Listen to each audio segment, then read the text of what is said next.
Kisah ini dialami oleh 3 orang, sebut saja. Mereka adalah Wawan, Bambang dan Karim.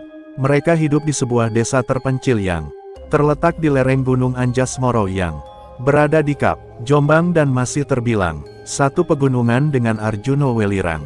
Sehari-hari mereka mencukupi kebutuhan hidup dari hasil ladang dan terkadang juga mereka masuk ke hutan untuk berburu sebagai penghasilan tambahan. Bulan Juli tahun 2007, sekitar jam 7 pagi Wawan menghampiri 2 temannya yang tak lain adalah Bambang dan Karim di warung kopi langganan mereka.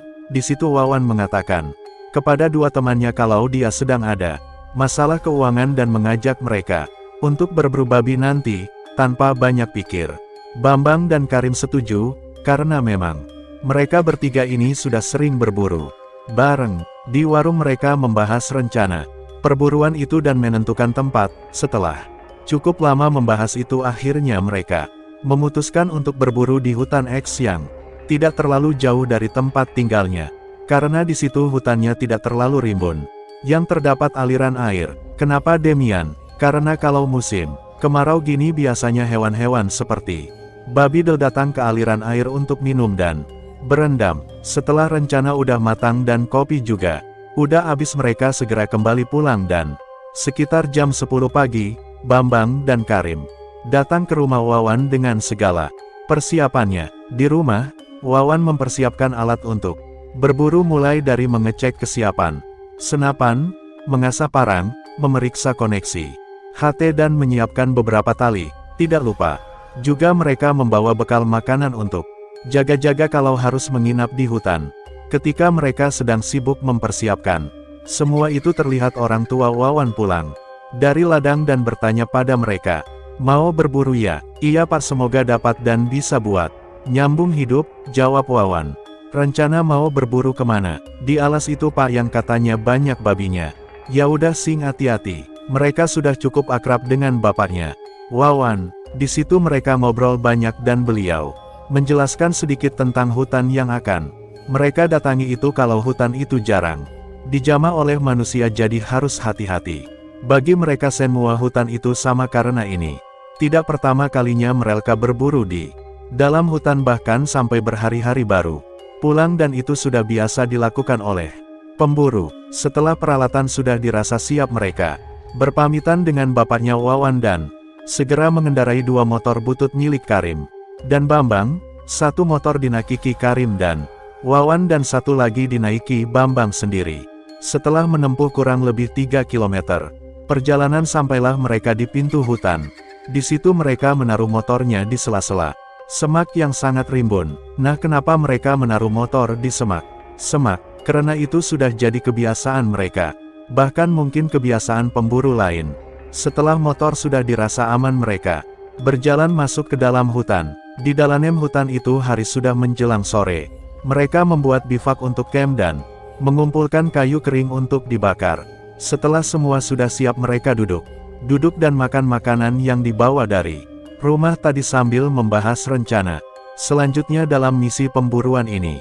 Karim memberi saran agar malam ini mereka berpencar dengan tujuan agar gampang, dan nanti kalau salah satu di antara mereka ada yang sudah mendapatkan buruan, segera hubungi via HT. Mereka semua pun setuju dengan saran Karim itu, karena kalau berpencar akan lebih mudah. Tidak terasa hari sudah mulai gelap. Sekitar pukul 7 malam mereka sudah siap dengan senjata masing-masing dan mulai bergerak meninggalkan bivak untuk berburu. Karim terlebih dahulu berjalan ke arah utara, sedangkan Bambang dan Wawan berencana ke arah utara dan selatan. Tapi sebelum bergerak ke arah utara dan selatan, mereka sempat berjalan beriringan karena dari tempat bivak itu tidak jalannya hanya satu arah, yaitu ke barat. Ketika sedang jalan berdua itu, dari arah kanan terdengar ada suara berisik dari dalam semak. Spontan mereka langsung bergerak mendatanginya karena dikira itu babi atau mungkin hewan lain, dan ketika dicek sekitar, terlihat ada sekelebatan hewan yang berlari ke arah barat, tapi tidak tahu itu hewan apa. Dengan sigap mereka berdua langsung lari mengejar itu, dan sekelebatan hewan itu terlihat lari sangat kencang ke arah barat. Karena saking kencangnya hewan itu lari, Mereka kehilangan jejak. Lari kemana tadi Wan? Tanya Bambang. Gak tahu, kayaknya ke arah barat, jawab Wawan. Karena tidak melihat keberadaan hewan tersebut, mereka berdua naik ke atas pohon untuk mencari keberadaan hewan itu, karena kalau dari atas akan lebih mudah.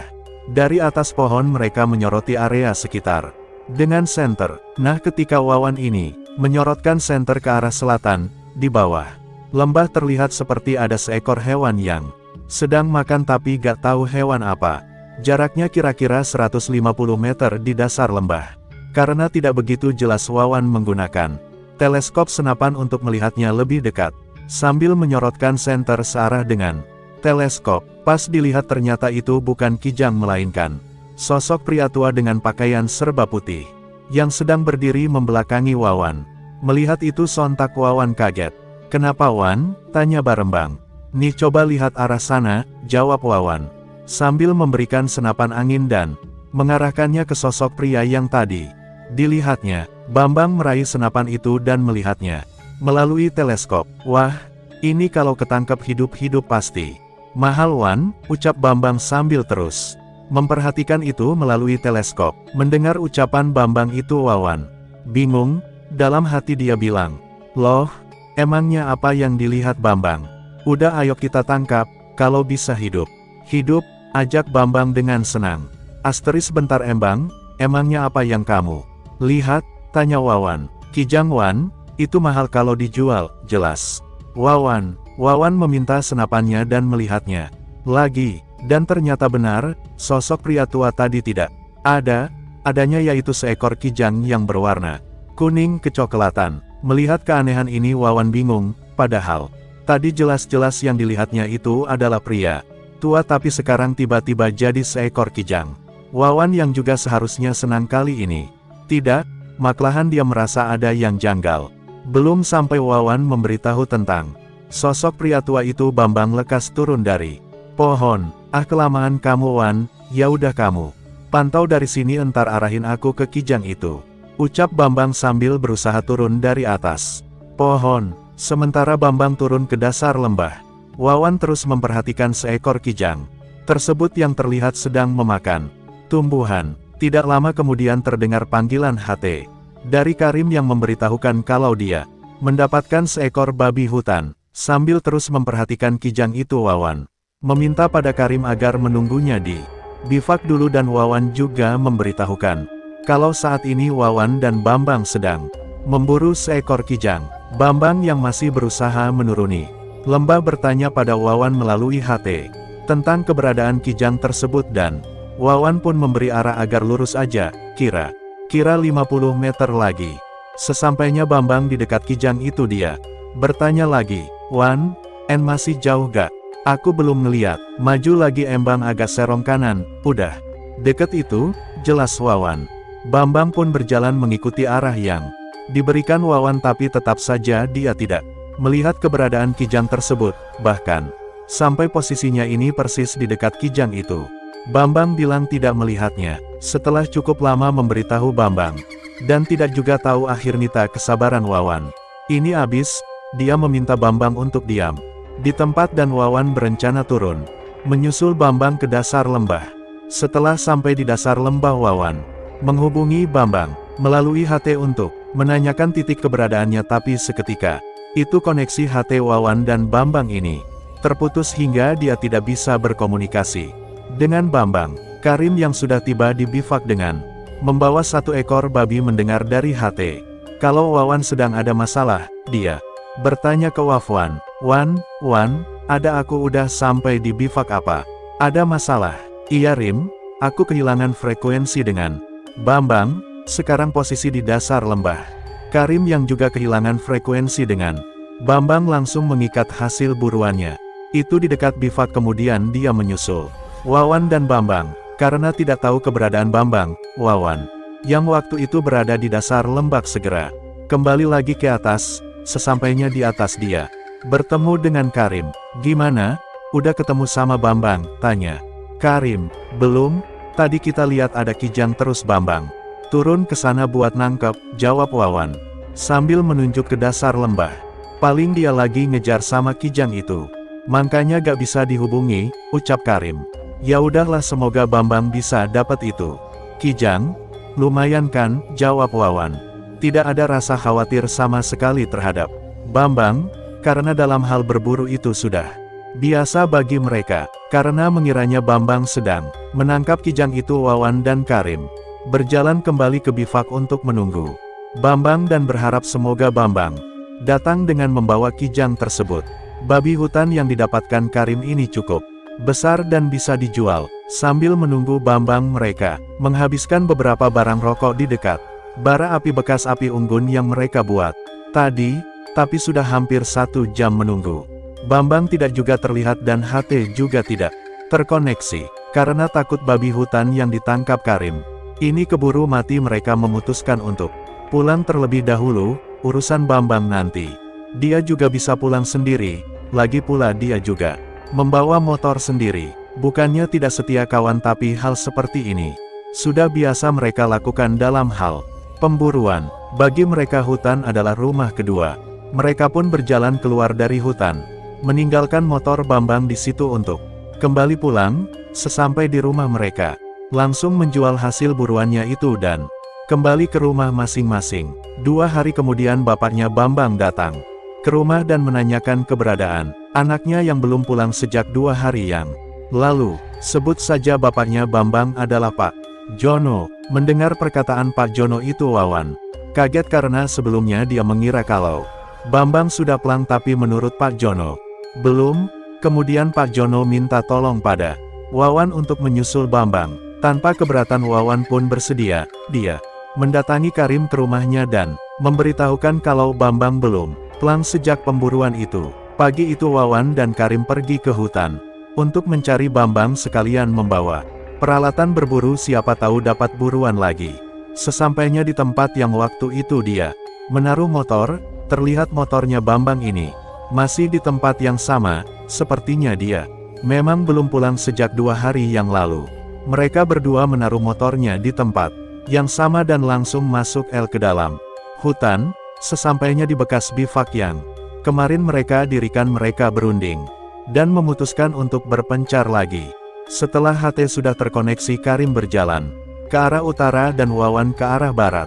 Wawan naik ke atas pohon yang sama ketika dia melihat seekor kijang waktu itu. Dari atas pohon dia menggunakan teleskop senapan dan melihat ke arah di mana dia melihat kijang waktu itu, tapi kali ini dia tidak melihat keberadaan kijang itu.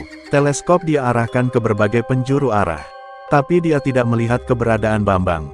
Di sisi lain Karim yang berjalan ke arah utara juga melakukan hal yang sama. Dia naik ke sebuah pohon untuk mencari Bambang dan jauh di depan terlihat seperti ada orang yang terkapar di bawah pohon. Karim langsung turun dari pohon dan berjalan menghampirinya karena mungkin itu adalah Bambang. Setelah berjalan kurang lebih 300 meter, ternyata benar, orang yang terkapar itu adalah Bambang dengan keadaan lemas. "Embang, kamu kenapa Embang?" ucap Karim sambil menggoyang-goyangkan badan Bambang. "Tapi jangankan dijawab, dilihat aja." "Enggak sama Bambang." Karim segera menghubungi Wawan melalui HT. Monitor, "Wan, aku ketemu sama Bambang, dia pingsan." "Di mana? Kasih tunjuk lokasi," tanya Wawan. "Dari bivak tadi lurus terus ke arah utara." "Jelas." Karim, "Ya udah kasih petunjuk aku ke sana," jawab Wawan menuju ke bivak. Karim membuat asap dari daun kering yang dibakar untuk memberi petunjuk Wawan. Beberapa menit kemudian terlihat Wawan datang dan melihat keberadaan Bambang. Di sini Wawan ini kaget, karena terakhir kali dia melihat Bambang itu di dasar lembah, sedangkan jarak dari sini cukup jauh. Wawan langsung menghampiri Karim yang sedang sibuk menyadarkan Bambang. "Laliit WDVWIL, gak tahu, tadi ketemu udah kayak gini kondisinya," jawab Karim. Di situ mereka berdua berusaha menyadarkan Bambang, tapi tidak juga tersadarkan hingga akhirnya mereka memutuskan untuk membopong Bambang dan dibawa keluar hutan. Sesampainya tempat meletakkan motor, mereka langsung menaikkan Bambang ke atas motor dan dibawa pulang ke rumahnya. Sesampai di rumahnya Bambang, mereka menidurkan Bambang di ranjang yang ada di ruang tamu dan terlihat kedua orang tuanya sangat panik melihat keadaan Bambang yang seperti itu. Kenapa sama Bambang Le? Tanya ibunya. Bambang, kurang dari gak tahu mak, tadi kita nemuin dia di hutan. Udah kayak gini, jawab Karim. Orang tuanya Bambang segera mengobati Bambang dengan obat-obatan alami kemudian. Wawan dan Karim pamit untuk mengambil motornya Bambang yang masih tertinggal di pintu hutan. Setelah diambil mereka berdua menuju ke warung kopi langganan yang berada di kampung halamannya. Nah di warung itu Wawan menceritakan kepada Karim secara detail tentang Bambang, yang waktu itu turun ke lembah untuk menangkap kijang itu hingga akhirnya dia seperti itu. Apa mungkin itu bukan kijang beneran ya? Wan, ucap Karim. Aku juga mikirnya gitu soalnya aku sempat kijang itu bukan kijang tapi pria tua. Berpakaian serba putih, jelas Wawan. Mendengar pembicaraan mereka kakek, penjual kopi itu bertanya, "Loh Bambang nyaopole? Loh, Bambang kenapa nak? Iku lombah, mari nyasar ning alas kulon pas." "Nyulu babi," jawab Wawan. "Itu lomba abis nyasar di hutan barat pas berburu babi." Karena sepertinya beliau ini dari tadi sudah mendengarkan pembicaraan mereka, beliau bilang gini, "Ning alas kulon iku sing hati-hati, ning kunu iku ancen enek kidang emas ingon-ingonane.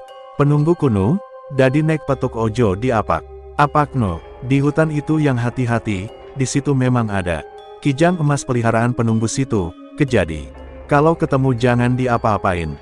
Akhirnya ya udahlah, itu semua sudah terjadi. Dan yang penting sekarang Bambang sudah di rumah.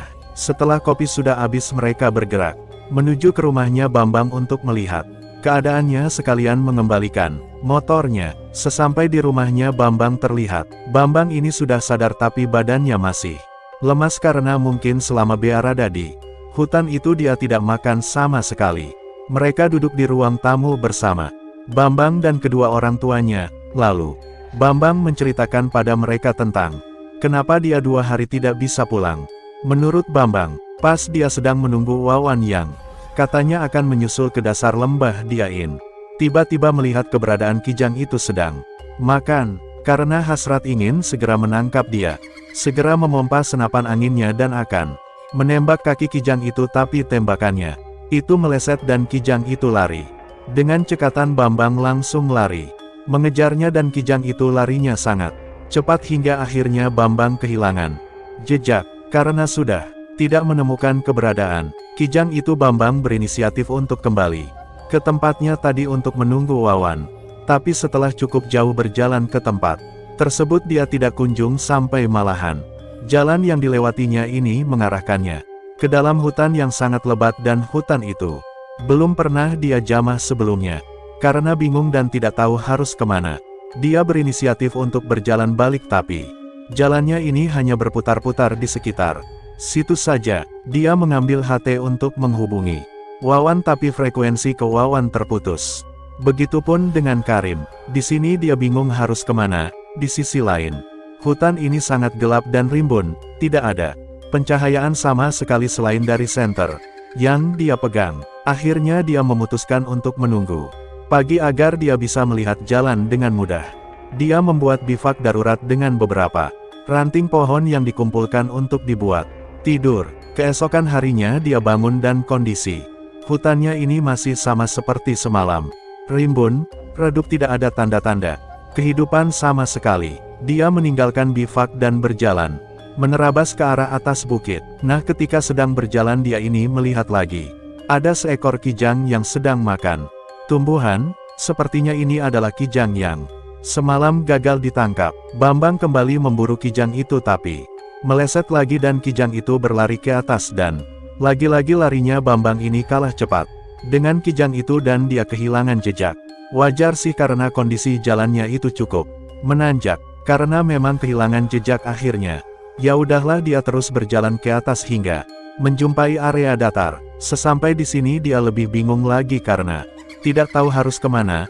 Terlihat di sekitar tempat ini hanya hutan belantara. Bambang mencoba teriak sekencang-kencangnya memanggil Wawan dan Karim, berharap mereka bisa mendengar, tapi tidak ada hasil hingga akhirnya dia memutuskan untuk naik ke atas pohon. Siapa tahu dari atas pohon dia bisa melihat pemukiman warga, tapi tetap saja tidak ada hasil. Lama-kelamaan perut terasa lapar. Bambang turun dari pohon untuk mencari tumbuhan yang bisa dimakan, tapi tumbuhan itu tidak bisa membuat perutnya kenyang. Dia terus mencari jalan keluar dengan menyusuri jalanan yang bisa dilewati hingga semakin jauh. Perut yang tidak bisa diajak kompromi membuatnya terduduk bersandar di bawah pohon pinus. Seluruh badannya sudah gemeteran karena lapar. Di sisi lain, di area sini tidak ada tumbuhan yang bisa dimakan. Sambil duduk itu dia merenung. Apa aku ini tersesat? Apa aku akan mati di hutan ini? Dia mengeluarkan seluruh tenaganya untuk mencari jalan keluar sebelum malam tiba. Pas lagi jalan, terlihat di depan ada beberapa bangunan kayu yang berdiri seperti gubuk milik seseorang. Melihat itu Bambang merasa sedikit lega. Dia segera berjalan ke bangunan kayu itu dan berharap semoga di situ dia bertemu dengan orang lain. Sesampai di situ terlihat sangat sepi, tidak ada orang satupun dan sepertinya bangunan kayu ini adalah kandang hewan, tapi tidak ada hewannya alias kosong. Bambang mikirnya mungkin tempat ini pernah dijadikan kandang hewan oleh orang. Dia berjalan menyusuri tempat itu dan di depan terlihat lagi ada sebuah tanah yang sangat luas. Bambang mendatangi tempat itu dan terlihat tempat ini sangat bersih, tidak ditumbuhi dan dikotori apapun, hanya tanah berpasir. Melihat tanah yang seluas itu Bambang heran. Ini tempat apa? Apa mungkin ini lapangan? Tapi kalau lapangan nggak mungkin seluas ini, ucapnya dalam hati. Bambang terus berjalan hingga sampai di ujung tempat ini. Sesampai di ujung tempat itu, terlihat ada sebuah telaga yang juga sangat luas. Airnya jernih, suasananya sejuk dan baunya sangat wangi. Saking wanginya sampai-sampai Bambang ini tidak kuat mencium aromanya. Semakin didekati bau wanginya semakin menyengat. Karena saking wanginya, Bambang merasa pusing hingga akhirnya dia tergeletak dengan keadaan lemas dan menahan pusing. Sambil tergeletak itu Bambang masih bisa melihat keadaan sekitar. Terlihat banyak sekali hewan kijang berwarna kuning keemasan yang berdatangan dan minum air di telaga itu. Melihat kijang yang sebanyak itu Bambang semakin pusing. Seringkali para kijang itu berjalan melewati tambang yang sedang tergeletak, bahkan ada juga yang melompati tubuhnya. Karena sudah tidak bisa berbuat apa-apa, Bambang hanya diam dan membiarkan para kijang itu melewatinya hingga lama-kelamaan. Dia ini tidak sadarkan diri. Sadar-sadar bau wangi yang sempat tercium tadi tiba-tiba berubah aroma seperti minyak kayu putih dan dia sudah berada di ruang tamu rumahnya bersama kedua orang tuanya yang sedang sibuk mengoleskan daun minyak kayu putih di hidungnya. Setelah menceritakan semua itu Wawan dan Karim sangat heran, karena tempat dia menemukan Bambang itu tidak ada telaga sama sekali ataupun kandang hewan. Tempat ditemukannya Bambang itu adalah di hutan yang cukup lebat. Oh alah lele, ndek alas iku ancen sengit, bapak. Ae gak wani rono dewean. Nang kunu iku, pancen ono sing jenenge kidang emas utawa kidang kencono lan kidang iku jarena ono sing angon ning sing angon iku bongso alus dudu. Menungso, jare mbahmu sopo sing wani nguber utawa nyekel kidang iku bakal nemoni. Ciloko, oh alah nak-nak. Di hutan itu emang mistis. Bapak aja gak berani ke sana sendirian. Di situ, emang ada yang namanya kijang emas atau biasa dibilang kijang kencana, dan itu katanya ada yang menggembala, tapi yang menggembala itu bangsa lelembut, kata mbahmu. Siapa yang berani mengejar atau menangkap kijang itu akan menemukan celaka. Mendengar penjelasan dari bapaknya, Bambang itu Wawan dan Karim merinding. Untungnya tidak terjadi sesuatu pada mereka berdua. Wawan juga mengatakan tentang sosok pria berjubah putih yang sempat dilihatnya itu pada bapaknya Bambang, yang mungkin sosok itulah yang menggembala kijang emas itu. Semenjak kejadian di hutan itu mereka bertiga tidak ada yang berani berburu di hutan itu lagi. Mereka memilih untuk mencari hutan lain yang menurut mereka tempatnya tidak singit atau angker. Selesai.